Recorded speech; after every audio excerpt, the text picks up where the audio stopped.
that Larry Householder is expelled from the Ohio House of Representatives.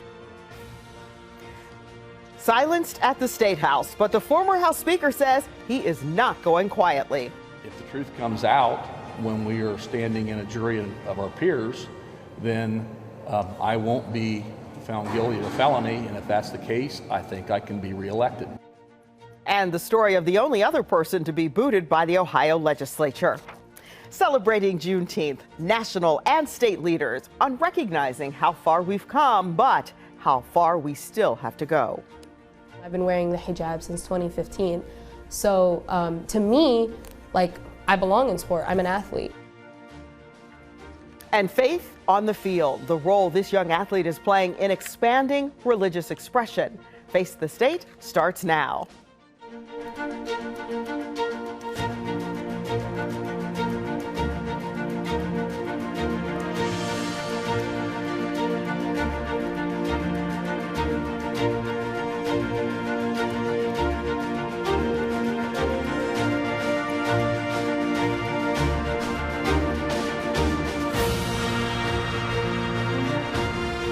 At one point, he was perhaps the strongest voice at the State House. This morning, he's not only stripped of his title as Speaker, but he's no longer even a member of the legislature. Thank you for joining us on this Father's Day for Face the State. I'm Tracy Townsend. It was an extraordinary moment this week on the State House floor. This is only the second time in Ohio's history that lawmakers have kicked someone out. 10 TV's Olivia Eugenio reports on the vote and that bribery scandal. This was Larry Householder's first time walking out of the House chambers after being voted out. I can't believe we came to this day. The House will prepare and proceed to vote. In a 75-21 vote, The resolution is adopted and Larry Householder is expelled from the Ohio House of Representatives. Householder is facing federal racketeering charges from July of 2020. He's accused of orchestrating a more than $60 million bribery scheme. Householder, after the vote, maintained his innocence. I never solicited a bribe. I've never been bribed, and I've never sold legislation. The resolution that passed said Householder should be expelled because of disorderly conduct. This was driven by conduct and the requirements of the Constitution that puts on members of the House to make sure that we have members that do not engage in disorderly conduct is a broad term, which means very unethical conduct, among other things. During his testimony, Householder had a lot to say about how his expulsion would defy the will of the people. This is what he had to say to his constituents. I've never apologized for the vigor that I use when I speak and work for the people of Ohio. I was a strong leader, I was a strong representative, and I was a very strong voice. And what gave me the ability to do those things was they had my back. This expulsion lasts the rest of Householder's 2-year term. If Householder chooses to run again and is elected, he would not be able to be expelled again, as explained in Article 2, Section 6 of the state constitution. If the truth comes out when we are standing in a jury of our peers, then I won't be found guilty of a felony, and if that's the case, I think I can be reelected. When asked what he will do after the vote, Householder kept it simple. I'm planning on going back to the farm, and we've still got some vegetables we need to plant. Olivia Eugenio, 10 TV News. All right, let's take a look at a timeline of how all of this happened. On July 21st of 2020, Householder was arrested on racketeering charges. 9 days later, he was indicted and stripped of his role as Speaker of the House. Then in November, he was reelected to his House seat after running unopposed in Perry County. And that led to his expulsion last week. Next up is his criminal case. It's unclear when that might, in fact, go to trial. Governor Mike DeWine says he respects the decision of the Ohio House to expel Householder. The governor has maintained since Householder's July 2020 indictment that his fellow Republicans should resign. He calls the expulsion a decision by a separate branch of government that should be respected. And here now is a little history lesson. The only other Ohio lawmaker to be booted from state office was Representative John P. Slough. Why? Well, he punched a colleague in the face on the House floor. This was back in 1857. He was a Cincinnati Democrat who went after an Ashtabula Republican named Darius Cadwell. The Ohio Capitol Journal reports all the trouble stemmed from a relatively tame topic: should members retroactively get work and travel compensation. Newspapers were, well, they were a bit creative back then. The Darke County Democrat detailed the whole thing as Mr. Slough planting a sock-dolager between Mr. Caldwell's peepers. Wow. Well, here in Ohio, the state of emergency for the COVID-19 pandemic was lifted on Friday. The state of emergency was put into place in March of 2020 after the first COVID-19 cases were identified. But the governor acknowledged cases are down and vaccinations are up. He also announced that nursing homes will be allowed to have more than 2 visitors and scheduling will no longer be required. We've been keeping up with a controversial bill related to COVID-19 vaccines. Opponents talked about it this week. Here's what it would do. House Bill 248 would block Ohio employers from making employees get vaccinated in order to work for them. They also would not be allowed to make unvaccinated people wear masks. The other part of this, the bill would require schools to tell parents their kids can skip vaccinations because of medical or religious beliefs or reasons of conscience. Last week, supporters of what they call medical freedom spoke before the House. Listen to this. You'll remember it went viral, and now some lawmakers say it, quote, wounded this bill. I'm sure you've seen the pictures all over the internet of people who've had these shots and now they're magnetized. They can put a key on their forehead, it sticks. They can put spoons and forks all over them and they can stick because now we think that there's a metal piece to that. Okay, and we have to mention that the CDC has debunked this. COVID-19 vaccines do not contain metals. Those against the bill testified this week, including this doctor from Akron Children's Hospital. You can't see him, but you can hear him. And so it would be Russian roulette. If the armor we wear as healthcare providers is our vaccination, and we as administration can't really even know if you're wearing that armor or not. Governor DeWine also opposes this bill, saying vaccines have saved lives. Hazing is a nationwide concern. Legislation to stop it here in Ohio is moving forward. Collins Law passed the Senate this week. It was unanimous. It is named after Colin Wyant. He's from Dublin and died in 2018 from hazing at Ohio University. It's designed to increase penalties for people who are involved in hazing incidents to felony charges. The bill was introduced last year, but stalled in the legislature. The clock is ticking on figuring out a state budget, and things just got more complicated. Ohio's state budget director says new revenue forecasts predict an extra $3.3 billion. She told the Joint House-Senate Budget Committee Thursday that estimates call for an additional $1.7 billion next year and $1.6 billion in the year 2023. She attributed the boost to the impact of federal coronavirus aid packages. The deadline is the end of the month. A devastating moment at the Ohio State Fair. Now, almost 4 years later, rides are being made safer. It's Tyler's Law that honors the memory of an 18-year-old who was killed. We'll talk with his mother and see exactly how these changes will work.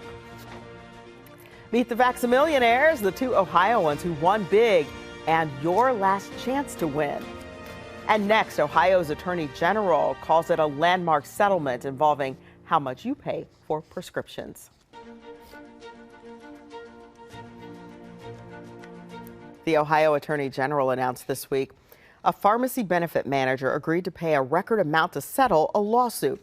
We're talking about Centene Corporation and its subsidiary called Buckeye Health Plan, and that settlement is $88 million. The Attorney General claimed the corporation overbilled the state for pharmacy services. Is there an admission on their part? There is no admission of wrongdoing on the part of Centene. That's kind of standard in these sort of settlement agreements. So I will accept an apology note that has a $sign and many zeros after it.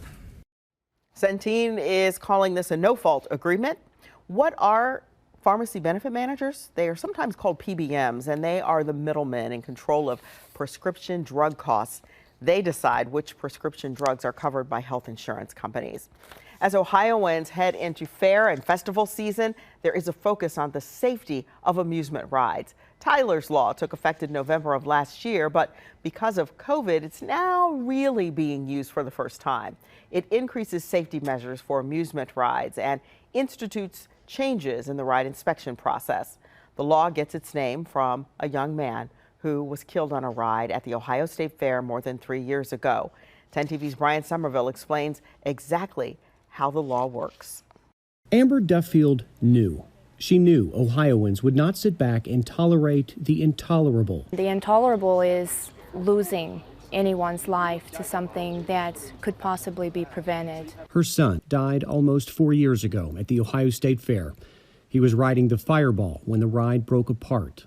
7 others were injured. The accident was later blamed on excessive corrosion in a steel support beam. Obviously, there was a point of having to set the grief of the loss of no longer sharing a life with Tyler the same, that had to be put on the shelf in order to bring about this change. Change now here. In 2019, Ohio passed Tyler's Law, stronger safety measures and standards for amusement rides. Thursday, I just want to again say thank you to everyone that has worked so hard for this. Duffield joined members of the Ohio Department of Agriculture in Mount Sterling, showing how this new process works. So during this inspection process, we came along here. Ron Dean is a ride inspector with ODA.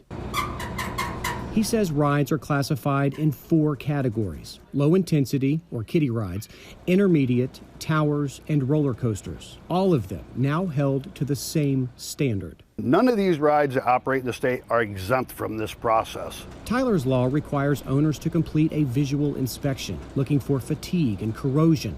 Inspectors must also remove access panels to look at the interior, structure beams, and connections. If corrosion or cause for concern is found, the owner must contact the ride manufacturer to discuss and fix. And owners must meet a manufacturer's minimum requirements. If a manufacturer no longer exists, owners have to turn to a certified engineer to discuss and find solutions. When an ODA inspector is on scene, they are now required to see documentation that requirements are met. That documentation must be completed at least twice a year and stay with the ride its entire life, as well as be transferred to any future owner. But would it be easy for owners to cut corners and try to make repairs on their own? Dean says no.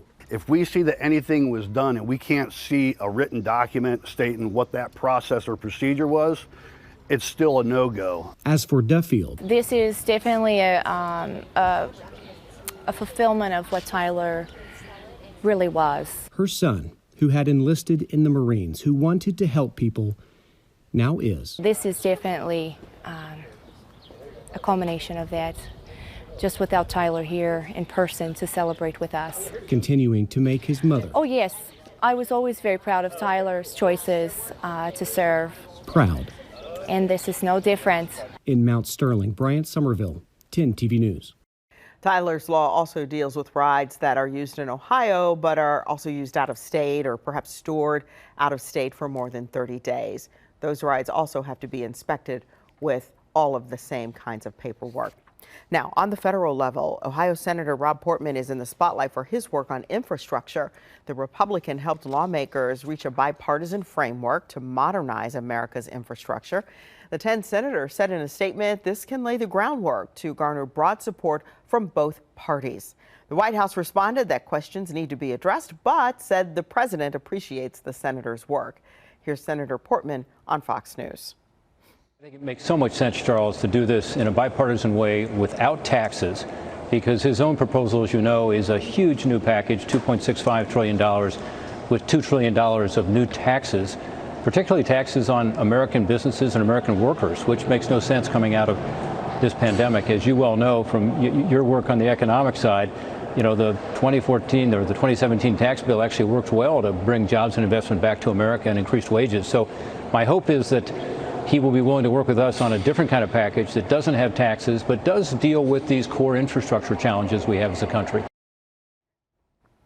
Last week, Biden broke off talks with Republican Senator Shelley Capito on his own compromise bill. Another week with more Vax-A-Million winners. Governor Mike DeWine introduced the lucky Ohioans early last week. Suzanne Ward of Findlay is the fourth to win $1 million for getting her COVID vaccine. And Sean Horning of Cincinnati won a full ride scholarship to the public college or university of his choice. They both recounted the moment they were chosen as the fourth pair of winners. Who's at our front door, maybe, soliciting something. So yes, then he handed the phone and said, I'm from Governor DeWine's office. I'm like, oh my goodness. Yes. I thought it might have been a prank, so this did not feel real. And he's like, Governor DeWine called us and everything. And then I called my mom and she was like all jumping and crying and everything. And so I pulled in to the parking lot. And then I gave you a call, and it just felt real now. All right, there's just one more Vax-A-Million drawing next Wednesday. You can register until tonight at 11:59.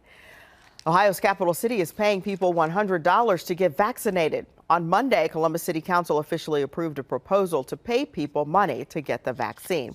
Here's how what's called Vaccine Green works. Starting now, anyone who is not vaccinated and chooses to get vaccinated in Columbus will receive $50 per dose. If you get the Moderna or Pfizer vaccine, you get $50 for each dose. Now, if you get that Johnson & Johnson vaccine, you get $100 after your shot, because remember, Johnson & Johnson, one shot. The money comes from a $275,000 grant and will be paid out to 2,700 people. This cash is strictly for unvaccinated people, so, if you've already received your vaccine prior, you are not eligible for this money. Council says the goal is to make sure everyone has an opportunity to get vaccinated. We continue to have conversations around equity in our community, and this is what it looks like through legislation. This is really about providing opportunity to individuals that have been faced with obstacles, barriers to get the vaccine. And for more information, just head to cul.org/vaccinegreen. Sports betting is one step closer to being legal here in Ohio. The Ohio Senate passed a bill that would allow betting at casinos, betting shops, sports bars, computers, mobile phones, and pro sports stadiums. That legislation now needs approval from lawmakers in the House and Governor Mike DeWine's signature to become law. If all goes according to plan, Ohioans could be placing bets as soon as April 1st of next year. A young athlete standing up for others, how she's changing the game and turning no into yes. And recognizing Juneteenth, the impact of this national holiday and the powerful story it tells.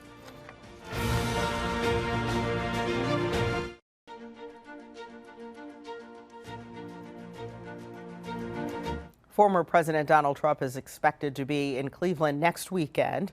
He will host a rally in Cleveland on Saturday, June 26th, and in Tampa, Florida on July 3rd. The former president is expected to stump for his endorsed candidates, including former White House aide Max Miller, who is challenging sitting Representative Anthony Gonzalez. Gonzalez is a former Buckeye and was one of 10 Republicans who voted to impeach Donald Trump.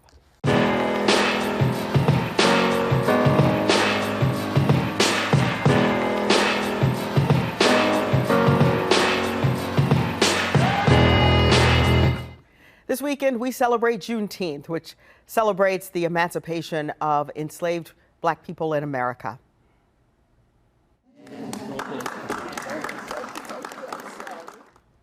President Biden signed legislation on Thursday making Juneteenth a national holiday. Federal workers will get the day off. Ohio's 3rd District Congresswoman Joyce Beatty received the invitation to attend that signing ceremony at the White House. You see that on the screen. And she also stood next to Speaker Nancy Pelosi as she signed the legislation. Congresswoman Beatty says Black history is American history. We cannot change the future if we can't acknowledge the past. Juneteenth is the oldest nationally celebrated, commemorated ending of slavery in the United States. Emancipation did not free all slaves, only those in the Confederate States. Independence is freedom for all people. A little history lesson there. Columbus Mayor Andrew Ginther announced that starting in June of 2022, Juneteenth will become an official paid holiday for all full-time city workers. We talked with a professor at The Ohio State University. He says across America, Black emancipation has been celebrated differently, but regardless, there's always been a day the Black community has celebrated the freedom of its own. And he says in recent years, we've seen more talk about Juneteenth. Last year's protests related to the death of George Floyd really put the day into the spotlight. Here's part of the reason for that.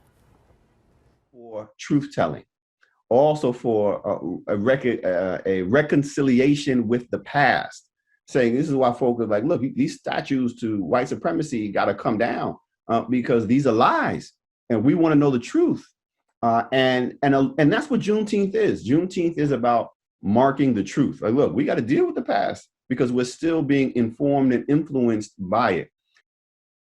Ohio State head football coach Ryan Day made a State House visit this week, and his words might have helped advance legislation for some of his players. He pushed for a bill that would allow college athletes to make money from companies using their name and images.